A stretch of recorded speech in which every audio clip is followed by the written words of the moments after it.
Thanks for watching. Don't forget to like, comment, share and subscribe to Mufti Tariq Masood, famous scholar.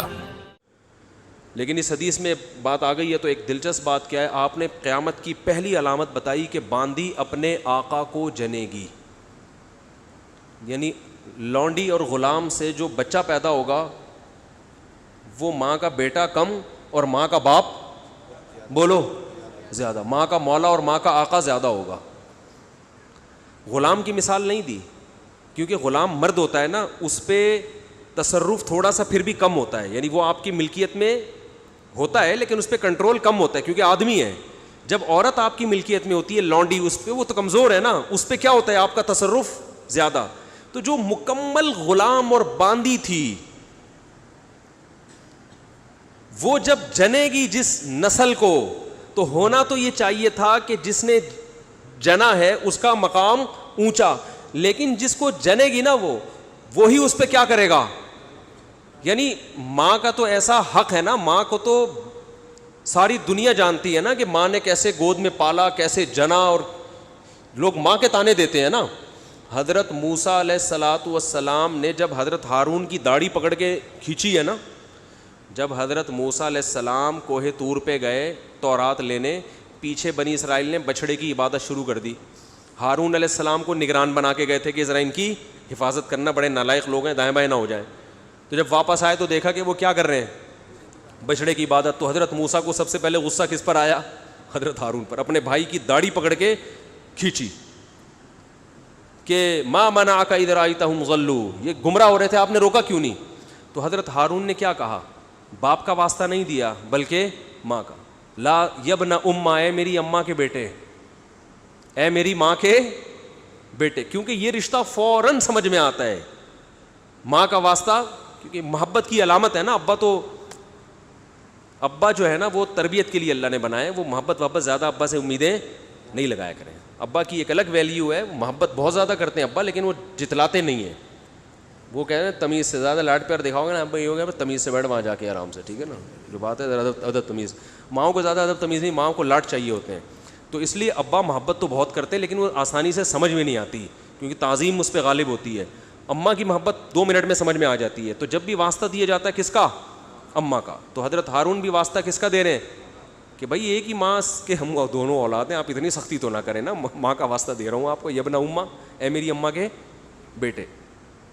تو ماں جو اتنا قریبی رشتہ ہے، جس کی محبت سب کو سمجھ میں آتی ہے، اس کو غلام بنا لینا تو یہ کھوپڑی میں آنے والی بات نہیں ہے. لیکن حدیث میں کیا آتا ہے؟ قرب قیامت میں بیٹا کیا ہوگا؟ ماں پہ حکومت کرے گا. بیٹا ماں پہ حکومت کرے گا.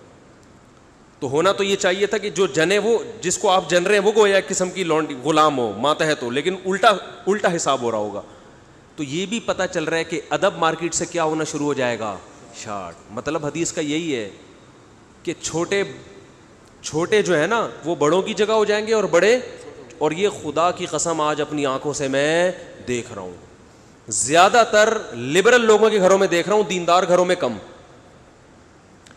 باپ اور ماں اپنے بچوں کو اسکولوں میں 15-20 ہزار روپے فیسیں دے کر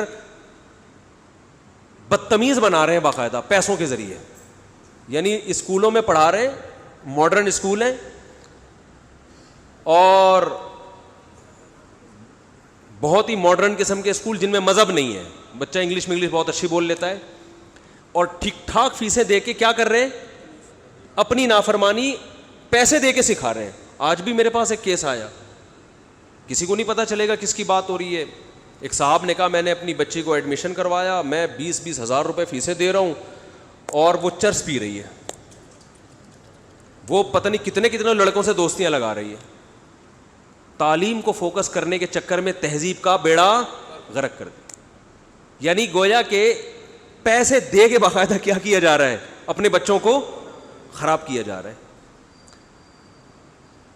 تو جنا بھی خود، احسان بھی خود کیا، اور نکلا کیا رزلٹ؟ وہی آپ پہ کیا کر رہا ہے؟ حکومت. وہ آپ کی ایک بات ماننے کے لیے تیار نہیں ہے. تو یہ وہ دور ہے جس سے ہم گزر رہے ہیں. تو اس میں بھی ادب کی تلقین کی گئی ہے. جب کچھ اس طرح کے لوگ آتے ہیں نا میرے پاس کہ باپ بیٹا بیٹھا ہوا ہوتا ہے اور باپ اپنے بیٹے کی شکایتیں کر رہا ہوتا ہے بڑے دھیمے لہجے میں کہ بچے کو غصہ نہ آ جائے, اور بیٹا جواب دے رہا ہوتا ہے بڑی اونچی آواز میں. یہ میں نے بہت دیکھ لیا ہے, بہت دیکھ لیا اپنی زندگی میں.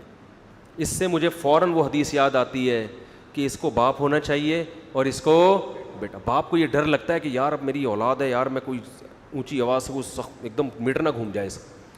دیکھو یہ اولاد کے نالائق ہونے کی علامت ہے کہ آپ نے اپنے باپ کو یہ اتھارٹی نہیں دی ہے کہ وہ آپ کو ڈانٹ سکے. اگر آپ کا باپ آپ کو ڈانٹتے ہوئے گھبراتا ہے نا, خدا کی قسم یہ باپ کے خراب ہونے کی دلیل نہیں ہے, یہ اولاد کے خراب ہونے کی دلیل ہے. یہ اولاد کے خراب, وہ ڈر لگتا ہے اس کو کہ یار کچھ بول دوں تو ایسا نہ ہو ناراض ہو جائے گی. میں نہیں کہہ رہا اولاد پہ بیجا سختیاں کریں یا خام خواہ میں ڈانٹ ڈپٹ کرتے رہیں, اس سے تو ڈپریشن کے مریض بنتے ہیں. ماں باپ ظلم بھی کرتے ہیں. اس پہ میں انشاءاللہ بیان کروں گا کہ میرا ارادہ ہے, میں نے جو سینٹ میں بل پیش ہوا نا کہ ماں باپ کو اولاد پہ ہاتھ اٹھانے کی اجازت نہیں, شوہر کو بیوی کو ڈانٹنے کی اجازت نہیں, تو یہ بالکل خلاف ہے, لیکن اس کا ناجائز فائدہ بھی اٹھایا جاتا ہے. تو ماں باپ کو بلا وجہ اولاد پہ ہاتھ اٹھانا شرعاً جائز. آج ایک صاحب بحث کرنے لگے کہ مجھے اجازت دی ہے شریعت نے کہ میں اپنے بچے کو تھپڑ مار سکتا ہوں. میں نے کہا آپ کو اجازت شریعت نے نہیں دی ہے کہ بلا وجہ آپ اپنے بچے پہ ہاتھ اٹھائیں, اور خاص طور پہ نابالغ پہ. نابالغ کے حقوق اسلام میں بہت زیادہ ہیں. ماں کو اجازت نہیں اپنا غصہ آ کسی اور پہ رہے نکال کس پہ رہی ہے. میں نے ماؤں کو دیکھا ہے طبیعت خراب ہے جھنجھلا رہی ہیں, بچے کو پڑھ کے طبیعت سے کوٹ دیا اس کو, وہ بیچارہ. بعض بچے ماں کی چنگیز خان جیسی مائیں ہوتی ہیں, وہ بچے ٹھٹر ٹھٹر کے ان کی جو گروتھ ہے نا وہی رک جاتی ہے ان کی. اتنا سختی کا ماحول انہوں نے گھر میں دیکھا ہوتا ہے. تو یہ نہ باپ کے لیے جائز ہے اور نہ ماں کے لیے. تو اس میں علماء کے واقعات بھی سناؤں گا کہ اپنی اولاد کو مارنے سے پہلے کیا ان کے اصول تھے کہ ہم زیادتی نہ کر بیٹھیں. تو یہ بھی ہے. اچھا خیر.